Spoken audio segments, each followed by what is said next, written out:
Yo, what's up, everybody? It's the Con Man. How you doing? I'm doing rather well, Chris. How you doing, my good friend? Doing good. Long time no see. I know. Getting ready to talk some NBA. Let's do this. Yes, sir. Yes, sir. All right. All right, Mr. Con Man. Well, I don't think we need no introductions. We know each other pretty well. I I think appreciate so. your basketball knowledge, and I'm looking forward to hearing what you got to talk about. All right. So I guess first things first. We just had All Star Weekend this past weekend. I know you got a lot to talk about on it. Yes, I do. You want me to kick it off right now with it, or you want to wait till later on when. Um, Let's go ahead and get it out the way. I mean, it's still fresh. okay, well, I'm gonna give you my interpretation. You know, I'm old school. I'm old as dirt, and I think that the All Star game has lost so much, I guess, joy and interest due to the fact of extracurricular surroundings, environment, etc. I think I was watching Stephen A. Smith show, First Take, and they had the black hockey guy. I don't remember TJ, whatever his name is. Anyway, he said, "You know what? In hockey, we bring a different culture. When you go play, you play to win. You know what I mean? And you can't go out there and half-ass it. You go out there and you play the damn game the way it should be played. I think it's really a bad mark on the people who played and paved the way for the people who are playing now, making 50, $60 million a year. I think it's an atrocious thing that they're doing because they're doing it based on incentive. How about playing the game because you want to be played? You want to play the damn game the way it should be played. I've been so damn upset, Chris, for the last 3, 4 years because that's not what I'm used to. Players play with their heart and soul. All-star game or what? You put them sneakers on, you go out there and you do the damn thing. And for whatever reasons, I don't. Well, I kind of know why because they're making so damn much money that they really don't care. But it's a tough situation, and I've been thinking about it. I was on a show last night, and this discussion came up about it. What can be done? Uh, the world versus USA. I don't particularly care for that. They talk about the one-on-one. I don't particularly care for that. I think the All-Star game should be the way it was meant to be, the way it originated. You go east, west, you go do the damn thing, and that's how the game should be played. And I'm very disappointed in the way that it's going now, and who knows what's going to happen. I mean, no disrespect to McClung, he put on a phenomenal show in the dunk contest. He's not even in the NBA, but you got him in the dunk contest. I find that kind of strange, unless you're going to put more people in the dunk Did he have to contest. go back to the G League? I know he was. I know he was He with the went Magic for a couple of contest. games. Does that make sense? You mean to tell me that there are not 7, 8 NBA ball players that can go there and do the damn dunk contest? You got to get somebody from the G League who's already won it back to back. It just takes away, to me, it just takes away the whole heart and soul of the game and the way the people who played it before them paved the way. And that is not the way that I envision the All-Star game to be.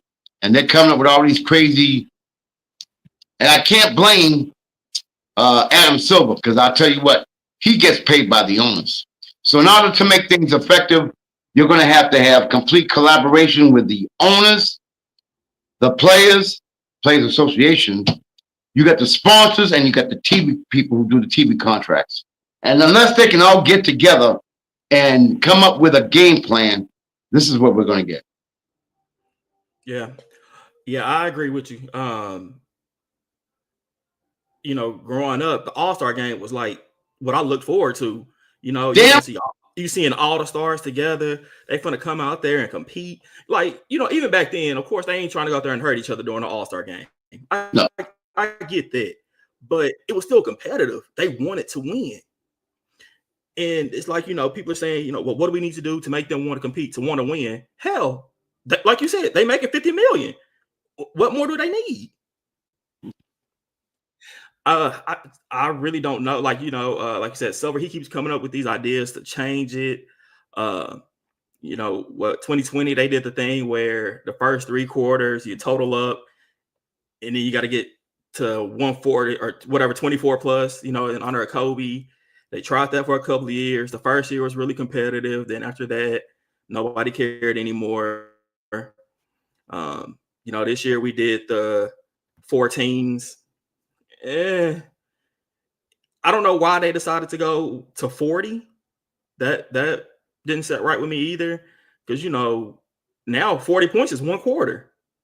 And that's honestly the equivalent of what it was, because I think the first game was like 12 minutes. The second game was 14 minutes, and the final was 13 minutes.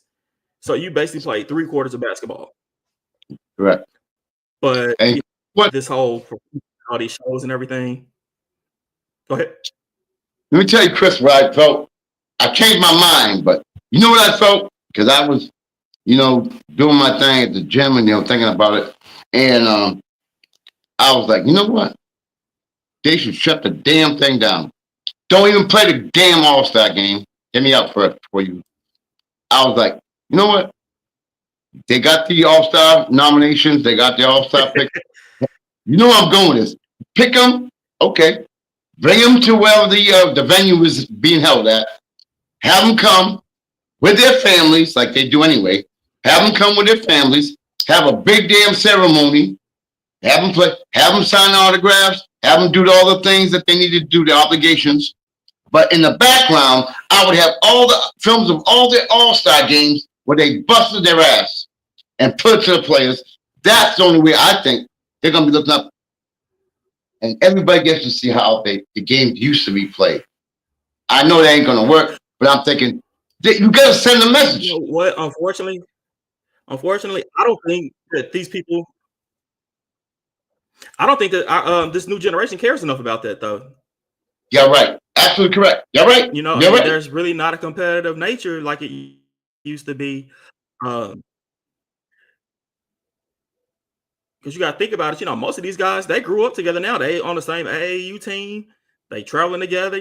Mom's picking them both up. So, like, they growing up together. They're all cool. There's not that. I'm not saying you need to want to rip each other's throat out, but just have some kind of.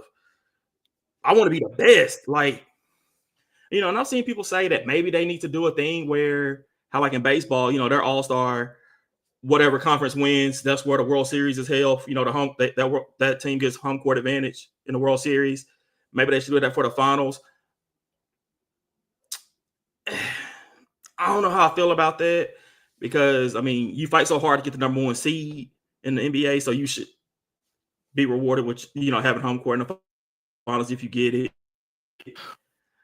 I really just don't know like how you can fix it at this point. It's a really tough situation. Nothing you can do. The players' agents, I think, play a big part in this as well. But like you said, they don't really care. They just don't have. Well, look all the trades. Look all the teams, all the players being moved from team to team. There's no loyalty. They're playing for the name behind the back instead of for the name in front of the chest. And I think that's a problem as well. And I don't know. I know you play. I know I play. And once I put my foot on that court, I'm giving 100%. I don't know any other way. Every time. Every time. You can't. And yeah. All the money that's being spent on the All-Star game and the weekend and the festivities, and for you to go out there and give a half-ass attitude, and it just takes away the meaning of the game and the importance of just playing hard. All they ask you is to play hard, and they won't even do that. So my rant is kind of going to go nowhere, as we know. But I just was so disappointed, me being old. Hey, man, I know you told me earlier this week that's something you had to get off your chest. I was looking forward to it. So I just want to make sure you had your moment to get that in. Well, I appreciate that, Chris. I'll be first. You know what I mean? But yeah, I am not happy. I don't know what we can do or what they can do. I just think they have to have a real get together and collaborate and find out. But one thing I do not want, I think you agree with me on this, to get a money incentive. I don't, come on, they make enough damn money. More No, money, more, no, that's I not necessary. Right. don't. I'm through with my rant. I think I'm Only through. way you see the money instead of is if like loser has to pay more or something. Like you should Something, lose money for the way they be performing. yeah, something like that. Yeah, but nah, you don't need no bonuses. No, no. All right, come on, man. We're gonna move on to our next topic today. So, you know what, 2 years ago, this man won MVP,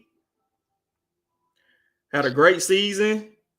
This year, he's been kind of, I don't know. We're gonna talk about Joel Embiid.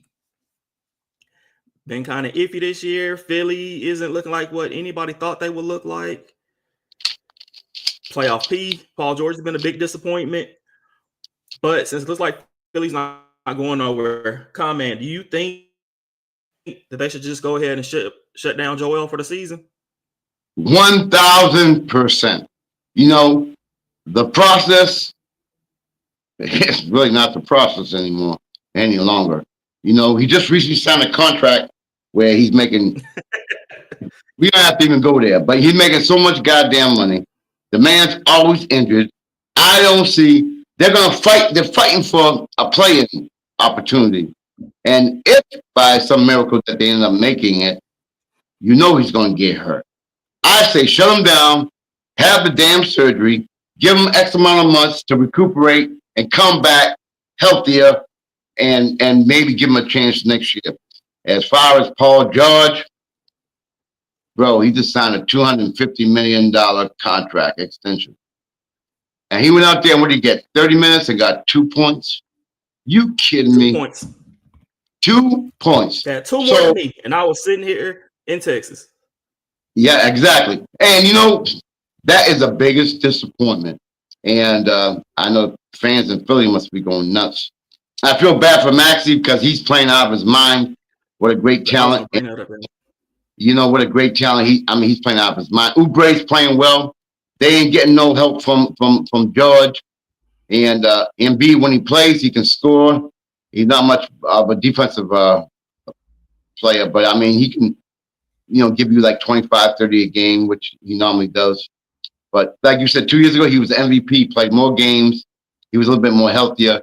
But it just seems like he's having the same injuries or injuries that are constantly occurring, and that's not going to be beneficial to Philadelphia, especially when they're playing so bad. Right now, I think their record is right now, Chris, they're at 20-34. They're almost 19 games out of first place. Yeah, they can hang that up. I mean, at this point, they're competing for a possible play-in spot. Possible. Even then, I don't think that they would be good. And like you said, do you want to risk getting Joel, you know, into the playoffs and possibly doing worse damage? Just go out there, let Maxey hoop, you know, let him ball out. Chris, you got to, you know, have him get the damn surgery. You already said you're in the process. One more year ain't going to hurt the process. It really won't. It really won't. This year is a lost cause. And, you know, a lot of times, Chris, I'm going to tell you something. And not in every case, but a lot of times when you make trades of that level of that importance, a lot of times it don't work out. A lot of times it don't work the way you thought. You know what I mean? And I think they thought that George would be the missing piece and be such a prominent factor in not only offensively as defensively as well. And it seems to be that he's doing neither. And that's a big problem for Philadelphia. So if it was me, I'd sit him down, get the damn surgery, Do something to make him lose some weight. I think a lot of the problems he's facing is he's damn near 300 pounds. He's put so much pressure on them legs. And I think, what was 6, 7 months of having the surgery, recuperating, he'll come back a little bit better, hopefully healthier, and no damn issues like he's having right now. Now, earlier this year, I know you already. I know how you felt about it. He came out and said, he didn't want to do back to backs. So you sit him down this year. Next year, do you allow him to have that same mentality? You know what? Because he has already established that he doesn't want to do back to backs, unless it comes from the higher ups, he's going to continue to do what he's doing with the no back to back. And to me, with all look at that guy in LA. Look at that guy in LA. He plays back to back. He's 40 years old and he's playing back to back games. There's no damn excuse, man. Michael Jordan, do you know that he played 8 years? He played a full season, 82 games. You know what I mean? And you got this guy. I don't want to play back to back. How about we don't give you a check back to back? That'll make a difference. You know what I mean? I just don't like the fact load management. What is that? What is load management? Again, a factor where and then you get the fans who are paying $300, $400, $500 to watch play, and they don't play because of load management. I think that's terrible to the fans who work hard for their money to go to a game, take their kids out to a game, and then their star players are not participating because of load management. I think that's two worst words I've ever heard in the NBA: load management.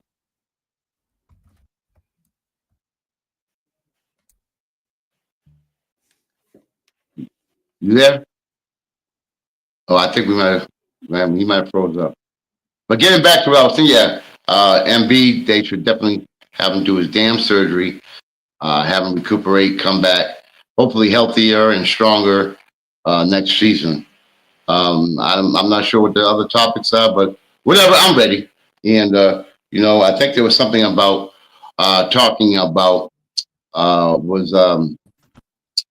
Steph. The reason why the NBA is bad as it is. You back on, Chris? We lost Chris. I think so. Am I good now? Oh. Yeah, you're good now. Can you hear me? Yes, sir. Yes, sir. Sorry about that, comment. No problem. Hey, happens to me all the time. Technology. You know it. All right. Yeah, but I heard you talking about Steph. Man, and yeah, you already know I'm not a big fan of Wardell Curry, but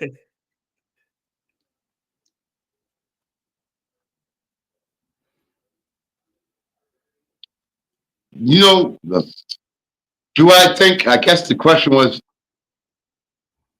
is he bad for the NBA? Something like that. What was the question? Did he ruin the NBA? In a way, I think that was one of the topics. Was Steph a problem? Give me just 1 second, comment. I'm gonna fix it. Give me just 1 second.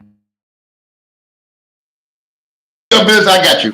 While he's doing his thing, I'm going to give it right back and talk about what I feel as far as Chris is concerned with Steph.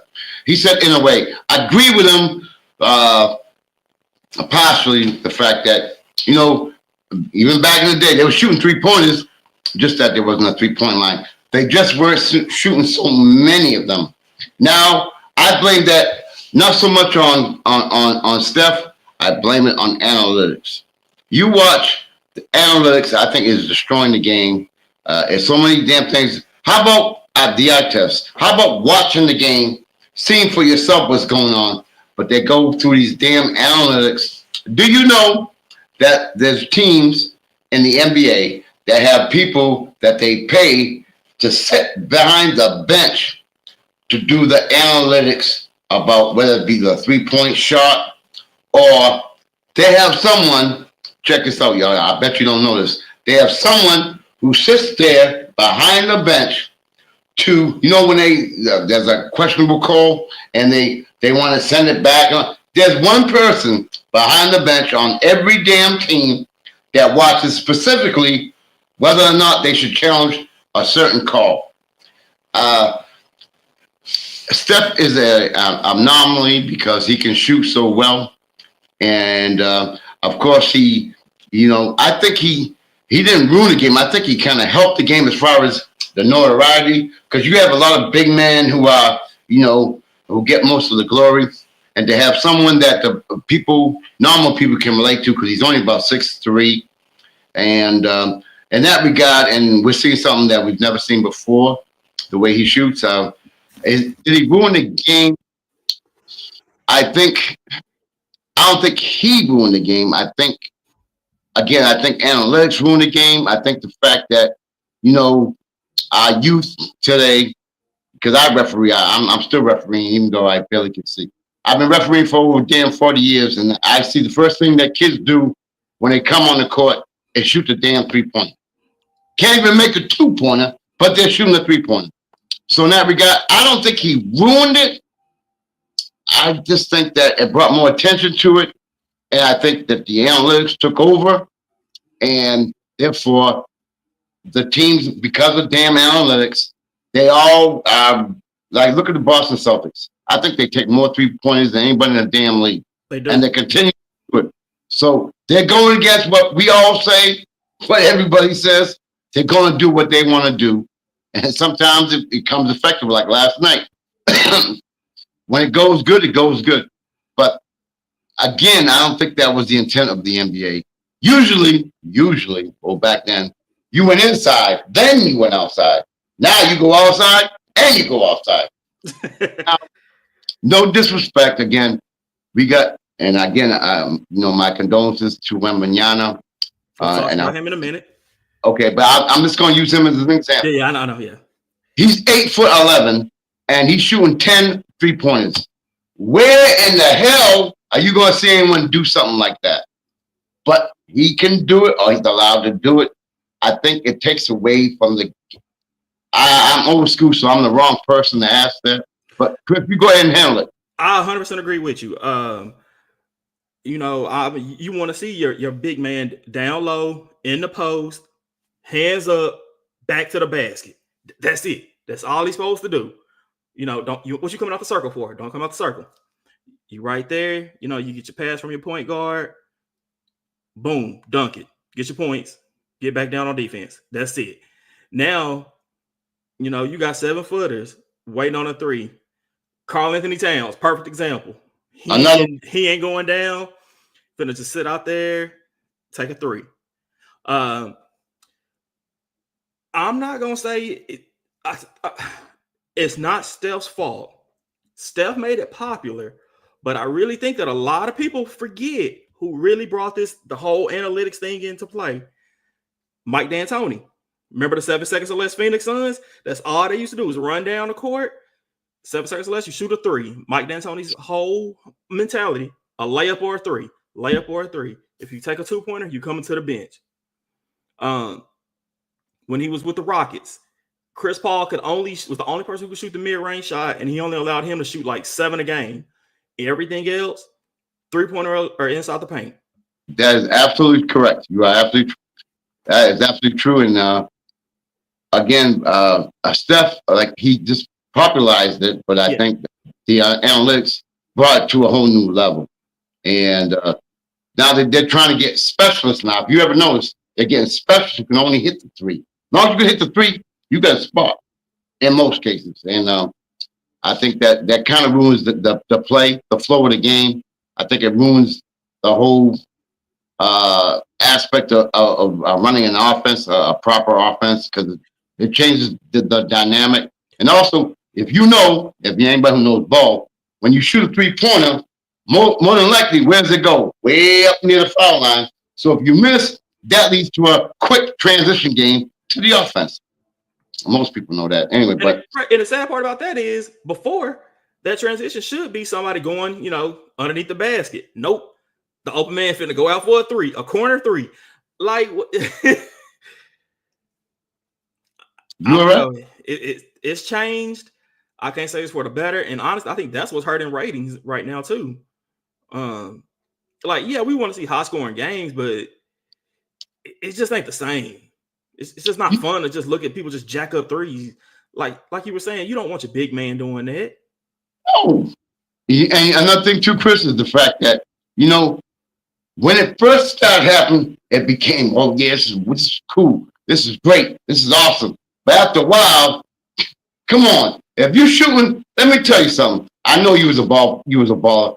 If I'm going 1 for 14, I think I'd give me a message. Maybe I shouldn't shoot 3-point.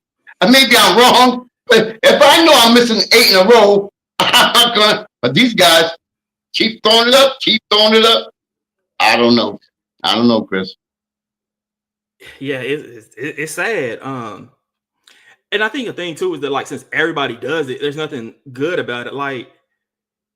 It was cool looking at Dame Lillard shoot from half court or Steph shoot, half court because they were the only ones doing it.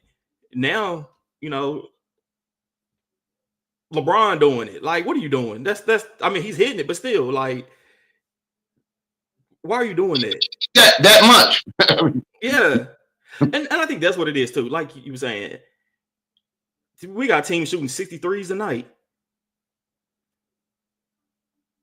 Really? It's I think, Chris, what it does, it takes away the knowledge of the game. I think it takes away the coaching aspect of it. It changes the whole dynamic of the game. You know what I mean? Tom, I never thought about that, but you're right. It's really not a high IQ game anymore. And I think that's what is missing. There's really no strategy. It's shoot the three or take a layup. Isolate, shoot the three, or the layup. You're right. And to me, that's boring. I don't like. I like to see strategy. I like to see. You know what I mean? I don't like come down, shoot a 3, boom, boom, pass it to the wing, pass it. I don't think I would want to play in the way the game is today. I don't think I would even be interested, to be honest. I like watching it, and the talent level is. Yeah, of course. I'm still a fan, but I understand, why. I can see why people don't like it, unfortunately. And another thing that it does, it tends to make people again focus on the 3-pointer when it's more, I think, efficient, more beneficial if you are an all-around player as opposed to just being a 3-point specialist or things of that nature. If you're an NBA ball player, you want to have as minimal amount of deficiencies as possible. And if you're just like Kyle Korver, I'll give you an example. If you're one of them type players who was a 3-point specialist, but he's very good at it, I just think it takes away from the game. And I know, so hopefully we can hopefully see some changes. Maybe this is a trend. Maybe I'll go back to the, going into paint. Maybe the guys will go back in the paint. I think, again, it's going to be. I doubt it, though, because you got to think about it. Going to the paint's physical, and these dudes don't want to be physical no more. Oh, no. And whoa, now you got me on one of my rants again. Here we go. Go ahead. Chris, I'm sorry. I got to go on my rant. Do you know? Hey, that's what I'm here for. You watch the best players in the league. I'll give you an example. LeBron James. I'm just going to give you a couple names. LeBron James, Luka, and Tatum. Are they not the most biggest crybabies in the damn league? All I see is Tatum. Look at Luka. What? I'm a fan of the game. When they had the hand checking rule, you went in the paint, you got banged. There's none of that. Where's the fuck? That drives me nuts because The game is supposed to be a physical game. Not trying to injure anybody, but the game was physical back. Look at the Knicks back in the day. Look at the Bulls. Look at my Pistons. Y'all don't have to go about that. But anyway, they play the game the way it should be played. You got to earn it. Now, every little time you get touched, they're crying like, and they're making 55 million or more a year, Chris. And they're complaining about every damn time they get touched. They go anywhere near the paint. Oh, it's a foul. Yeah. And that's Squeeze are getting more verbally attacked because of that reason, because they're not, and you know what they'll always say. If I don't necessarily always believe it, but if you're a superstar, you kind of get the calls. That's what they say. Anyway, so if these guys are superstars and they get all the calls, why the hell they keep complaining? Because when they don't get it, I don't know. I'm not a fan of it either. I think it was the other night. It was like, I know it was the Lakers. Luka it was a missed call, which is going to happen. I mean, the refs ain't going to get it right all the time. But like, it was 4 Lakers all complaining. Other team goes down there and scores a point. I mean, gets the basket. Like, instead of complaining, just get back on defense. Point out to the referee. Referee will look next time and probably get you one. Like, that's just what it is. I mean, I don't know. It's too much whining. And that's another thing that's hurting. Like, Chris, when you're younger, I'll go back to youth basketball. What do coaches usually tell the players? Play to the whistle. Yeah. Play to the whistle. To me, it's play to the whistle. You don't hear what you keep playing. You know how many times? Well, I keep going. We read back to the day. I'm sorry about that. You go through the lane, you've been getting whacked, and most of them didn't complain like they do now. You know what I mean? You couldn't, because you know what's gonna happen? If I go down there and you foul me and I complain about it, you finna foul me again harder the next time. Yeah, damn right. You're absolutely right. But it ain't like that. It ain't like that now. You know what I mean? I don't know. I just like players who are making so much damn money, and not even counting endorsements and all the other stuff that goes on, their own brands and their own this and shoes. You can't 100% effort. I can't take it. I can't. I understand that. All right, Con Man. We just talked about him. Let's go ahead and bring him up right now. Yesterday, we got some news. Unfortunately for the San Antonio Spurs, Victor Wembanyama is going to be out for the rest of the season due to them finding a blood clot in the shoulder. Comment, what's your thoughts on it? Well, I feel real bad. The man's only 21 years old. He has his whole future ahead, and they kind of want him to be the face of the NBA. And he's a great player and a great person on and off the court. And I think that I'm glad they caught it when they did. Yes. It's strange too, because if you notice when they have blood clots, usually it's within the leg area. But him being in the right shoulder, someone who always shoots, and you're using your arms, that can go right to your brain, and boom, you get a stroke or anything of that nature can happen. And you got to take that very, very seriously. There's been people who have had the similar, Bevan Ingram, for example, from the Pelicans. He had almost the exact same situation. I think he was out 6 to 8 months, but he came back, and the very next year he made the All-Star team. So on the positive note, that could happen. And then they had the very heavy set guy that comes on the first take. I forgot his name, Wainwright, whatever his name is. He had it also, and he came. Wendy. Yeah, Winthrop. Yeah, Windhorse, whatever his name is. He had it, and he came through with it. And then we had Bosch as well. So we've had some people who have gone through it and have come out on the positive note.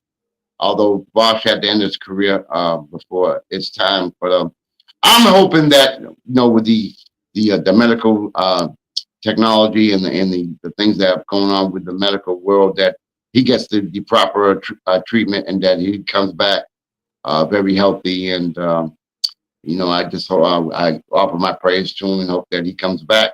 And then you got to remember, I feel bad for San Antonio. I feel bad. I saw a little piece of your man Chris Paul. They asked him, how he felt, and you could just tell that he was hurt. You know what I mean? For his teammate, and what's going on, and you could tell.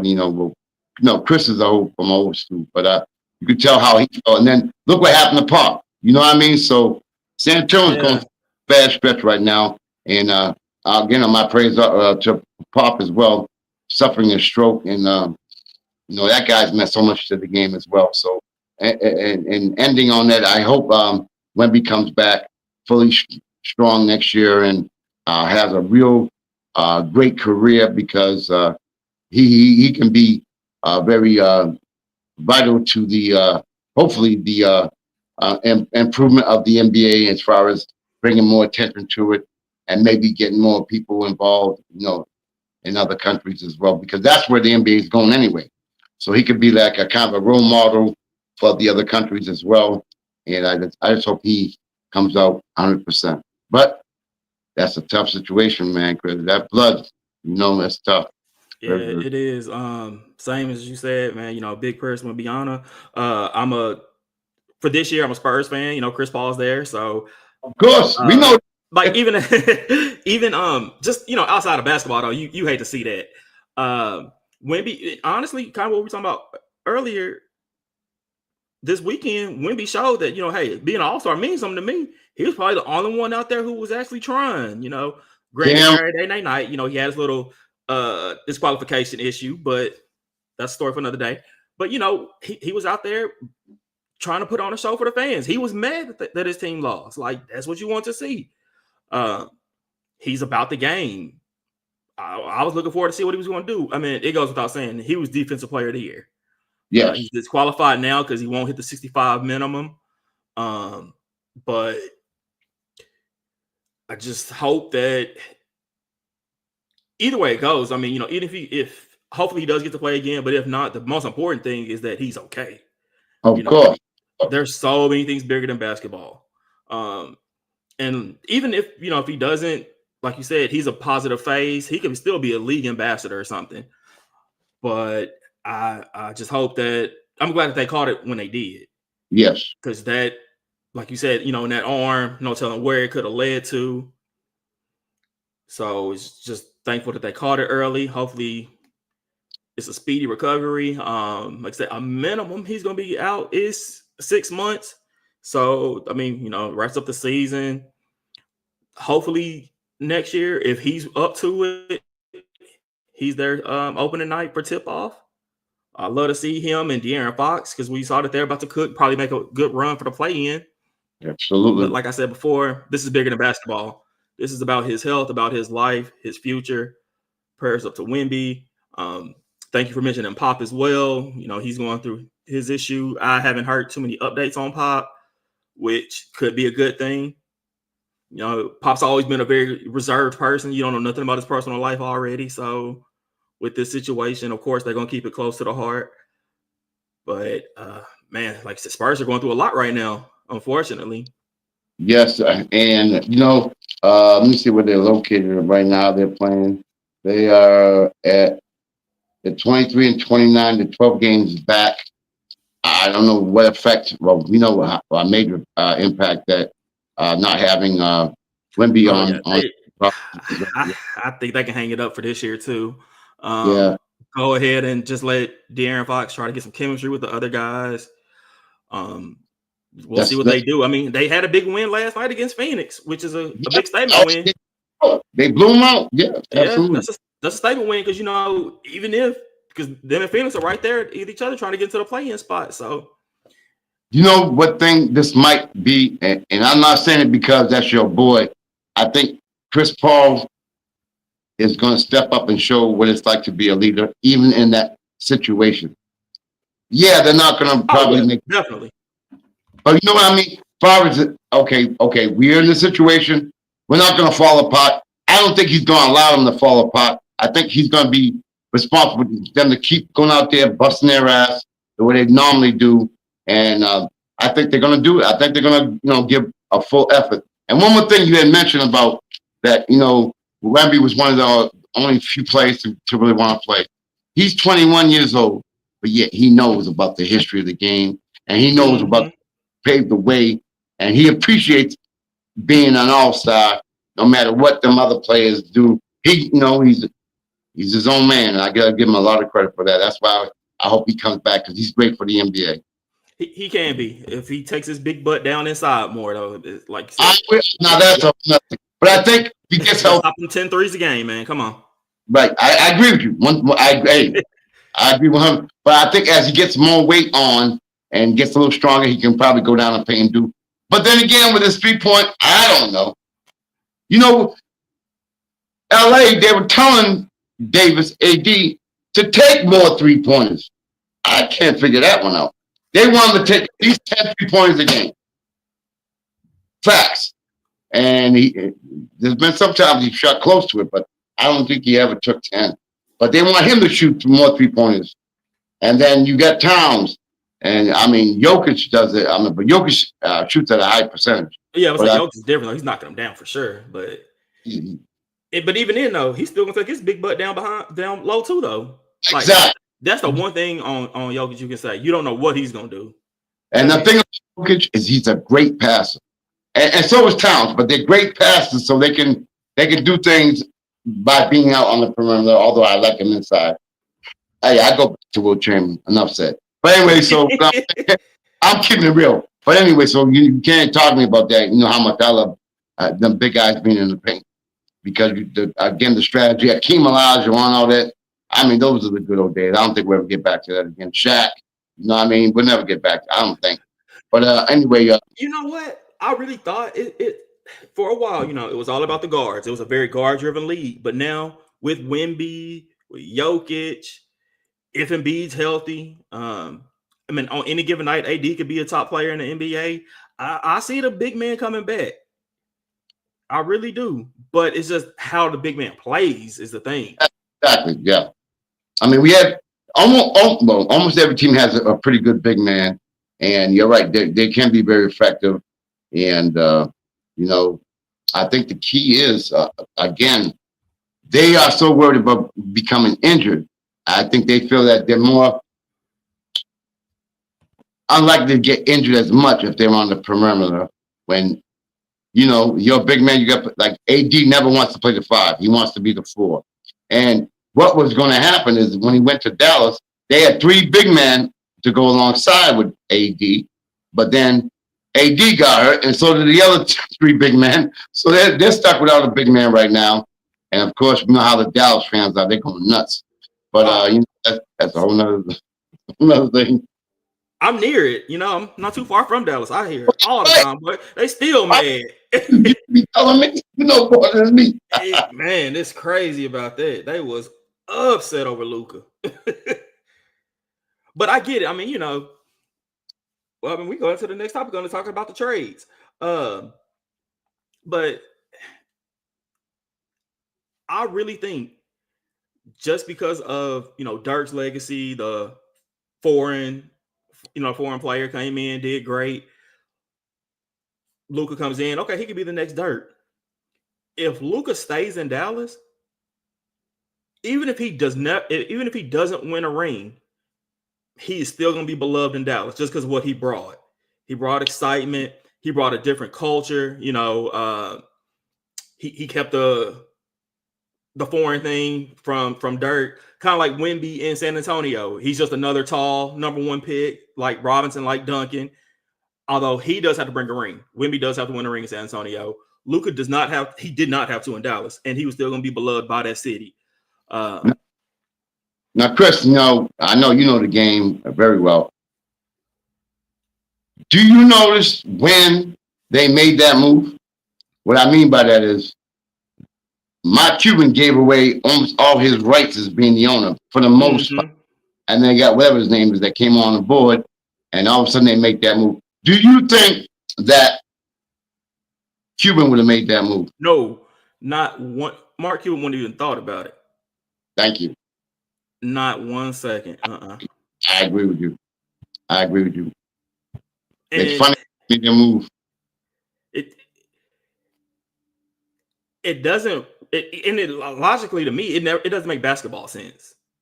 AD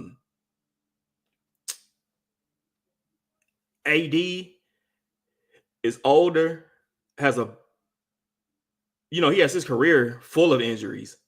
Luka's relatively healthy besides this one non-contact injury that kept him out just a few weeks though. And that should tell you a lot about Luka right there, because a lot of people stay out the rest of the season. I know he's Juan's. I'm not a big Luka fan personally, but I can't take away, his game or anything. And that shows his toughness right there. That he's already back after that injury. And another thing, I don't mean to interrupt you, No, but check. you're good. You're good. He made 5 All NBA teams at being allegedly overweight, out of shape, and even before he got hurt this year, he was averaging damn near 30.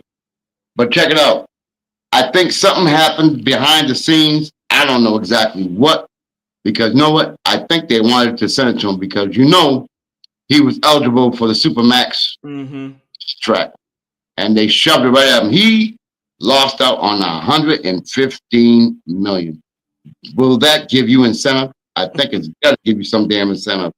It's got to. I think right now, Luka. I mean, he's got to get adapted. Like LeBron said, he got to learn the defensive schemes. He's got to learn the offensive schemes. He's got to learn how to play with his teammates, and they're going to come up with some understanding. Who takes the last shot, whatever. I think whoever's hot should take the last shot. But who here and there, they put a posting on.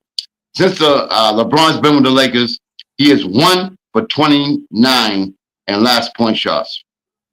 So if you're going to go with the analytics again, you know what I mean? So, but there. But I mean, I think that Mark Cuban would definitely not have made that move at all. That was his guy. And like you said, he's only 25. He got 10 years left. AD might have, I don't know, 2, maybe. I don't know. I would give him maybe 5 for sure at a good level. But that depends on his health too. Like you never know what you're gonna get with AD.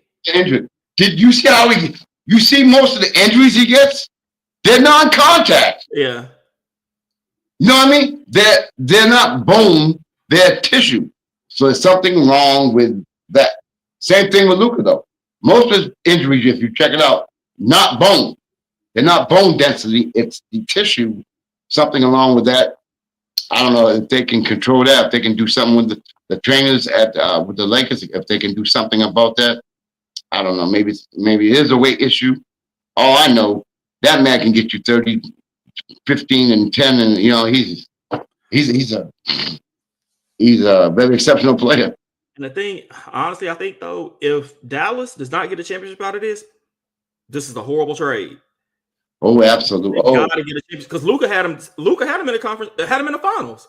He took him to the conference finals and he took him to the finals. Damn near by himself. Yeah.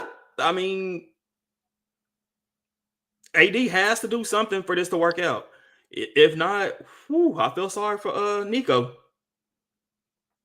Oh, Nico's in trouble. He's in trouble, man. He is.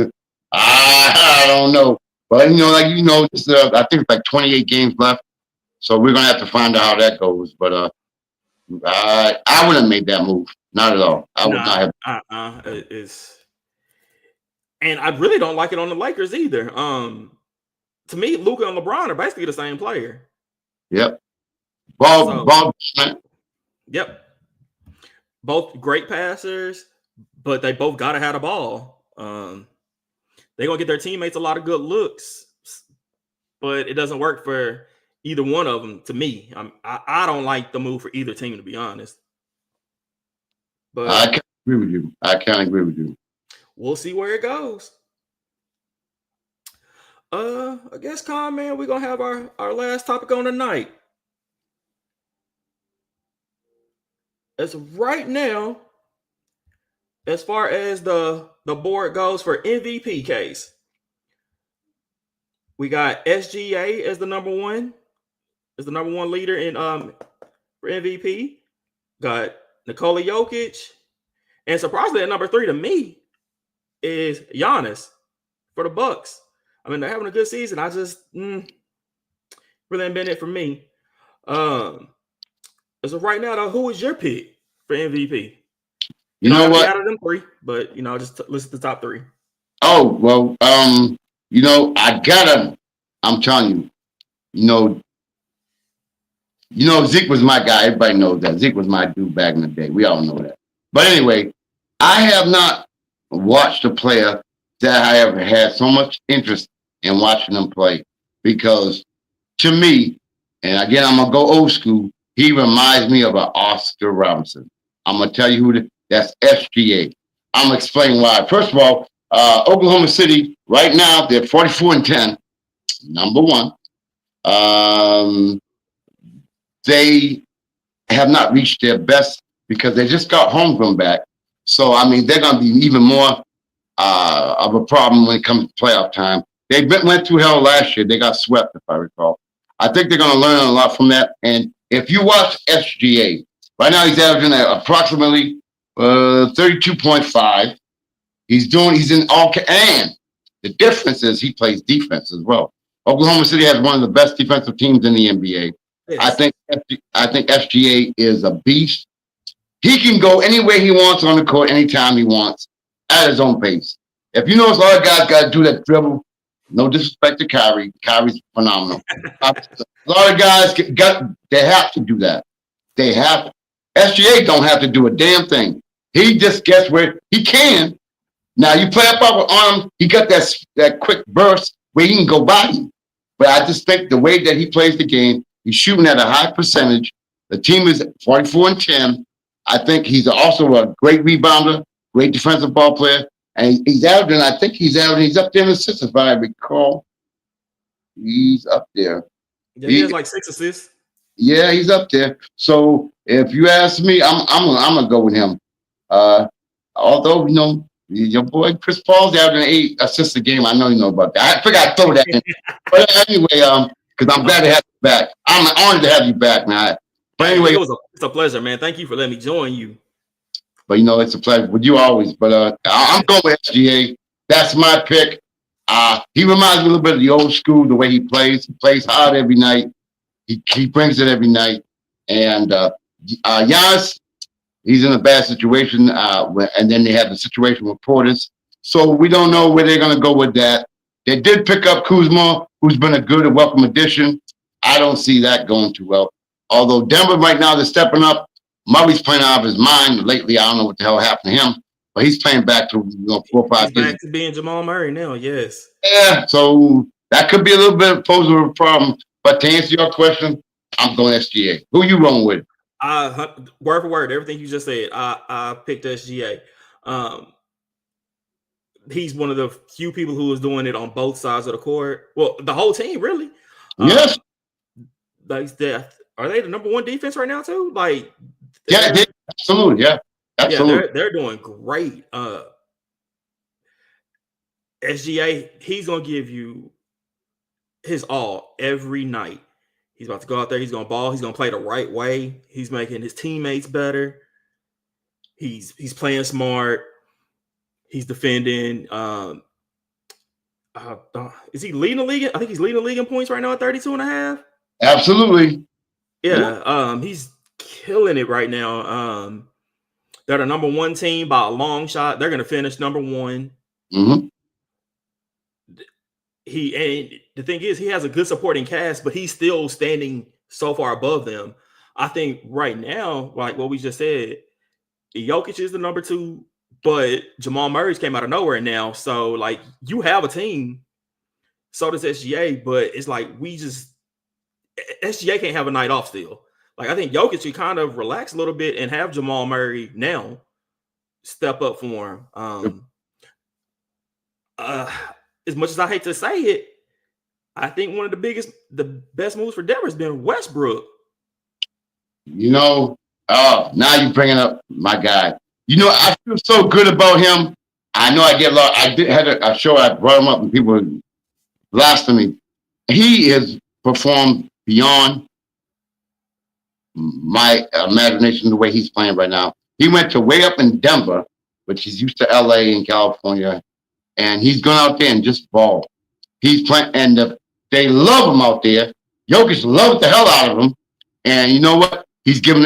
If you notice, I think he's not. He don't have to be the guy or feel like he has to be the guy. He's just playing his game. He's shooting That's better it. point range. He's just playing Russell Westbrook. Older Russell Westbrook, but he's being an efficient Russell. He loves the game. He's excited. He brings that energy when he was off the bench, and then when he was starting. I mean, I'm happy for him, man, because he went through a lot of hell in LA, and you know that guy's been through a lot of hell. But you notice that guy comes to play every day. That's one thing you cannot say about him. There is no low management with Russell. Say No, what you. no. He was shooting bricks in LA. We all know that. Man comes every day to play, and that's all you can ask. That's it. That's it. But man, like SGA pretty much has to be MVP this year. The best team in the league by a long shot. Um, MVP is not dictated in the playoffs, which is a good thing because as great as they are right now, I still just don't see them getting past Denver in the playoffs, unfortunately. Well, we know That's Kuma can't be happy about that, but say it again. Kuma Kane will be happy about that. You know him and his Gemini. But Yeah. And but I gotta do some. I gotta get with my boy Cool too. yeah, gotta give shout out to Cool and Coach Dante. Hopefully they'll be on next week as well, and Key Williams as well. But you know, I think that Denver's gonna be a team to be reckoned with. They've been through it. They know what it's like, and it's gonna be hard to beat them in a 7-game series because you know, especially if they get home court advantage, they're gonna be tough. Playing in the altitude, and then Jokic does some crazy stuff. Yeah, they're gonna be a team to be reckoned with. People not putting them with in the top category right now, but you always got to watch out. And if Murray keeps playing the way he is, watch out, watch out. Denver's gonna be doing very well right now. That is very, very true. I mean, the 36-19, not bad at all. Matter of fact, they're right behind Oklahoma City, so Yeah, they ain't catching no. Oklahoma City got number one wrapped up. I'm pretty sure. absolutely. Yeah. Unless something unforeseen happens, but overall, Oklahoma should get number one seed. If it goes right, SGA should get MVP. Yeah, I look forward to the second half of the season. It's officially kicked off now after All-Star break. We got a lot of good basketball coming up. A lot of teams about to really starting to try to make some push to get in. Getting a play-in position, get playoff, get that home court advantage. Looking forward to it. How about you, Con, man? I'm excited. I'm excited having you back Oh yeah, again, and I can't wait to have you, me, Cool, Coach, Key kicking it, and just I'm gonna have all my internet issues fixed and everything too, and we're gonna be great. yeah. So I mean, for the first show, hey, I'm glad it was with you, and next week I'm sure it's going to get better and better and better, and when we get the whole crew on, we're going to be all right. And I'm looking forward to it. I think we're going to have a lot of topics to discuss because I think there's going to be a lot of stuff going on in the NBA. So I'm looking forward to it. Looking forward to having you back again. Thank you, Con, man. Thank you, everybody, for joining us tonight. Look forward to talking to y'all again next week. Hope everybody has a great week. We will meet again next week, same time, same channel. Again, thank you all for tuning in next week, 9 p.m. Eastern time, and we're going to be doing the damn thing. Thank you for all for tuning in.